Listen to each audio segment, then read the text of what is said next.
ലൈഫിൽ ആദ്യമായിട്ടാണ് വീട്ടുകാർ ഞങ്ങളെ ഒറ്റയ്ക്ക് വിശ്വസിച്ച് ട്രിപ്പിന് വിടുന്നത്. നമ്മൾ പോകുന്നത് പാഞ്ചാലി വീട്ടിലേക്ക്. അത്രയ്ക്ക് ഭാഗ്യമുള്ളത് കൊണ്ട് തന്നെ ഞങ്ങൾക്ക് പോകുന്ന വഴിക്ക് തന്നെ ടയർ മാറേണ്ടി വന്നു. ഞങ്ങളുടെ ഒരു പോക്ക് പെട്ടെന്നുള്ള ഒരു പ്ലാൻ ആയിരുന്നു. രാവിലെ ഒരു 6 മണി സമയത്താണ് ഇറങ്ങിയത്. അപ്പൊ അതുകൊണ്ട് തന്നെ ആ ഒരു ടൈമിൽ ഒരു ആംബിയൻസ് ഒക്കെ അടിപൊളിയായിരുന്നു. തിരക്കില്ലാത്ത റോഡായതുകൊണ്ട് കുറച്ചു നേരം ഞാൻ വണ്ടി ഓടിച്ചു. ഇതാണ് എരുമേലി പേട്ടതുള്ളൽ.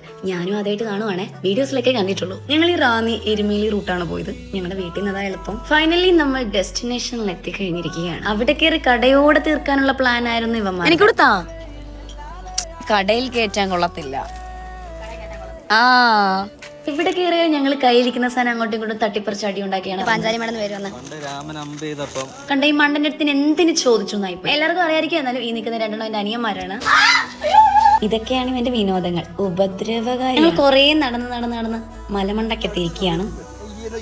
ശരിക്കും നല്ലൊരു ക്ലൈമറ്റ് ആയിരുന്നു, നല്ലൊരു തണുത്ത കാറ്റുണ്ട്. അതുകൊണ്ട് നമുക്ക് അധികം ചൂടടിച്ചില്ല. അത് ഞങ്ങൾ ഇവിടുന്ന് കഥകളൊക്കെ പറഞ്ഞു, പരസ്പരം ആക്കിയും പിന്നെ ഇവന്മാരുടെ വെടല വർത്താനങ്ങളും ചിരിച്ചു ഉപ്പാട്. അങ്ങനെ ഇരിക്കുകയാണ് ഈ ചെടി എന്റെ കണ്ണിൽപ്പെട്ടത്. ഇതിന്റെ വേരൊന്നും നോക്കിയ ബ്രെയിൻ പോലും. സീരിയസ്ലി പറയാനാണെങ്കിൽ ഇടയ്ക്ക് ഇങ്ങനെയൊക്കെ ഒരു ട്രിപ്പൊക്കെ പോകണം. ശരിക്കും മൈൻഡൊക്കെ ഒന്ന് കാം ആൻഡ് റിലാക്സ്. ഇവന്മാരുടെ ഒരു ആഗ്രഹം ഫിഷ് സ്പാ ചെയ്യണമെന്ന് പറഞ്ഞു.